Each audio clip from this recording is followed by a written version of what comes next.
My self Priyanka Kapoor.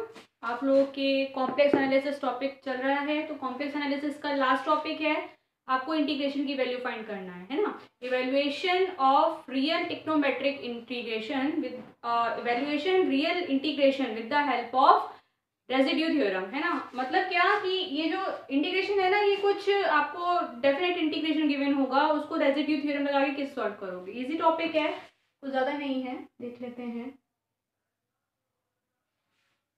Evaluation real trigonometric integration,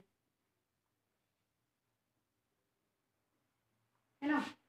देख लेते हैं इसमें किस फॉर्मेट में गिवन होगा। ये जो इंटीग्रेशन है आपका इस तरीके से गिवन होगा, 0 से 2 पाई फंक्शन ऑफ यहाँ पे कॉस थीटा और साइन थीटा, कॉस थीटा और साइन थीटा में ये फंक्शन गिवन होगा, ठीक है।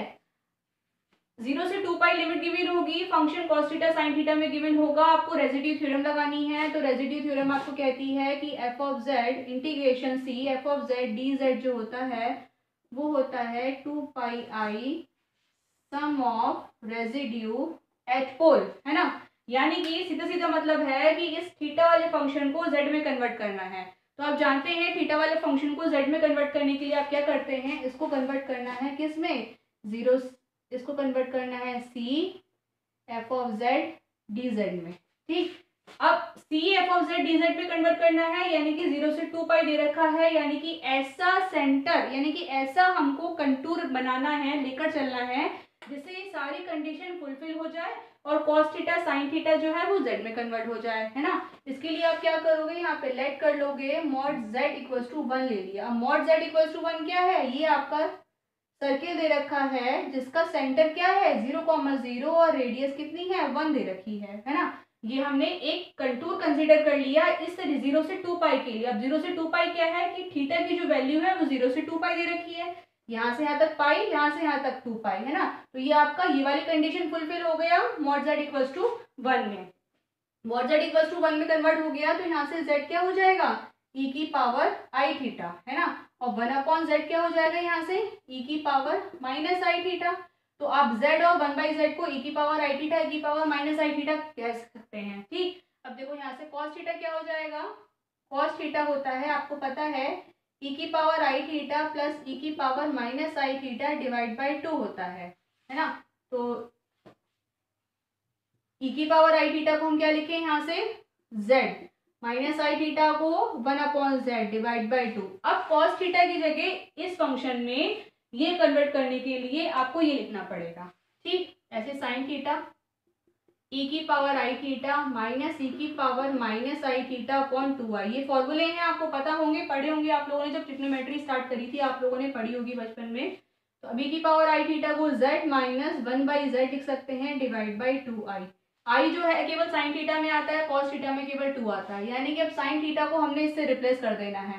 तो यानी कि ये वाले फंक्शन को हमने चेंज कर दिया, लेकिन ये जो डी थीटा है इसको भी चेंज करना है। तो डी थीटा यहाँ से देख लें आप, यहाँ से डी जेड करोगे तो थीटा के रिस्पेक्ट में डिफ्रेंशिएट करना है, तो आई आगे आ जाएगा ई की power I theta D theta. तो डी थीटा की वैल्यू निकालनी है, हो गया D Z upon I E की power I theta equals to D theta. अब ई की पावर आई थीटा को हम क्या लिख सकते हैं, D Z upon I Z equals to D theta. तो डी थीटा को भी हम क्या लिख सकते हैं, D Z upon I Z, ठीक। तो ये वाला जो फंक्शन है ना पूरा किस में कन्वर्ट हो जाएगा, जेड में कन्वर्ट हो जाएगा। तो ये जो फंक्शन है कुछ इस तरीके से आ जाएगा, 0 से 2 पाई function of cos theta sine theta D theta convert होके आ रहा है सी फंक्शन ऑफ कॉस थीटा की जगह z plus 1 upon Z divide by 2 और साइन थीटा की जगह z minus 1 upon Z upon 2i, ठीक। और डी थीटा की जगह D Z upon I Z, ठीक है। तो ये वाले फंक्शन को हमने इसमें कन्वर्ट कर दिया। अब इसको हम सॉल्व कर सकते हैं। इसको कैसे सॉल्व करते हैं भाई, ये होता है हमारा 2 पाई आई सम ऑफ रेजिड्यू एट पोल। आगे बात समझ में, तो आपको ये चीज ध्यान रखनी है, इस फंक्शन को इसमें कन्वर्ट करके रेजिड्यू थ्योरम लगा के इसका आंसर दे देंगे, ठीक है। अब ये क्वेश्चन देखते हैं।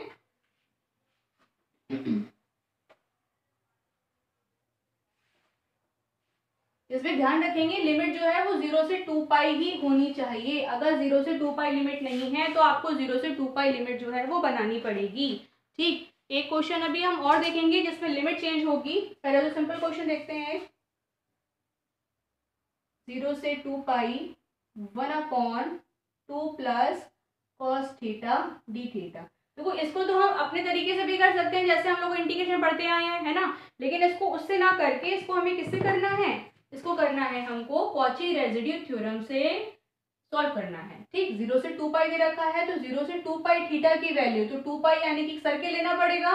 यहाँ पे आप लेट करोगे, आप क्या मॉड जेड की वैल्यू आप 1 लोगे। ठीक, मॉड जेड की वैल्यू 1 लोगे तो यहाँ से z आपको मिलेगा e की पावर i थीटा।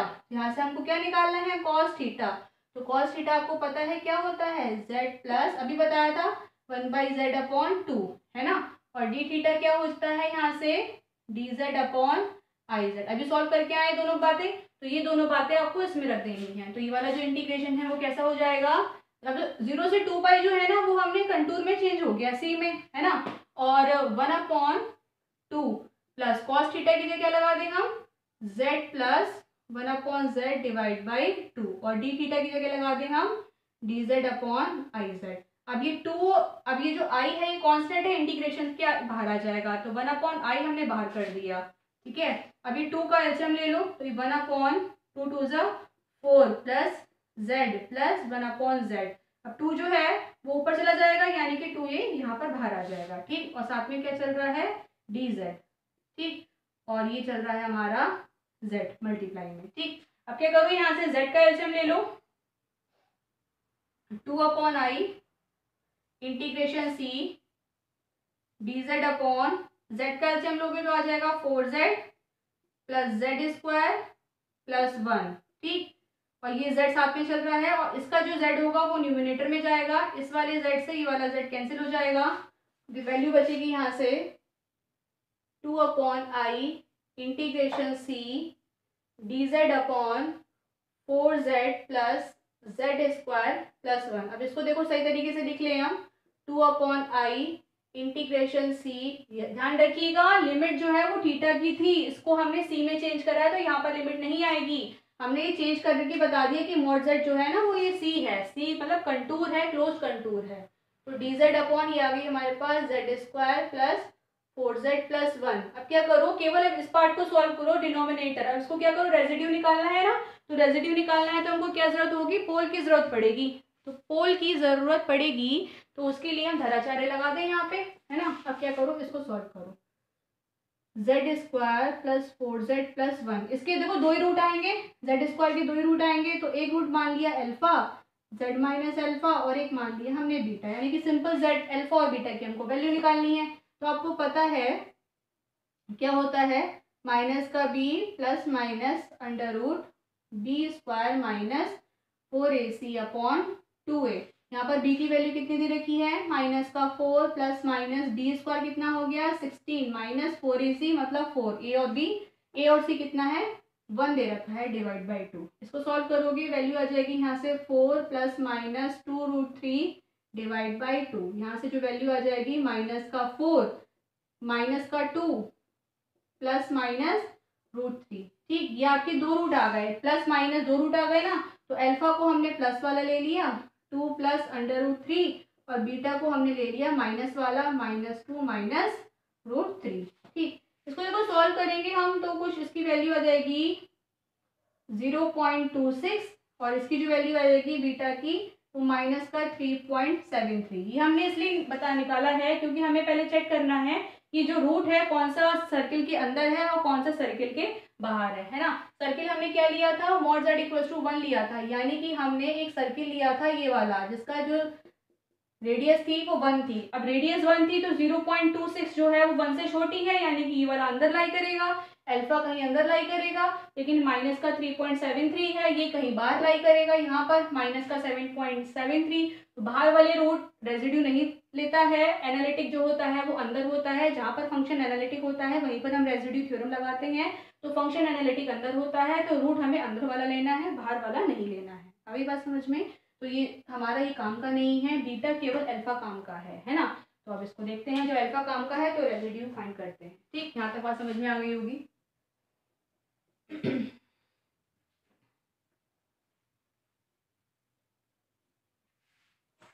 देखिए इसको हम इस तरीके से लिख सकते हैं, यहाँ पे देखें आप, ठीक है, 2/i integration c dz upon z minus alpha और z माइनस बीटा, है ना। आपने क्या लिया था, मॉड z इक्वल्स टू 1 लिया था, यानी कि इसके दो रूट आए थे। आपको पता है प्रोडक्ट ऑफ रूट कितना होता है, 1 होता है। यहाँ से जो मॉड ऑफ अल्फा की वैल्यू आ रही है वो कितनी आ रही है, 1 से छोटी आ रही है, लेकिन प्रोडक्ट क्या है, 1 होता है।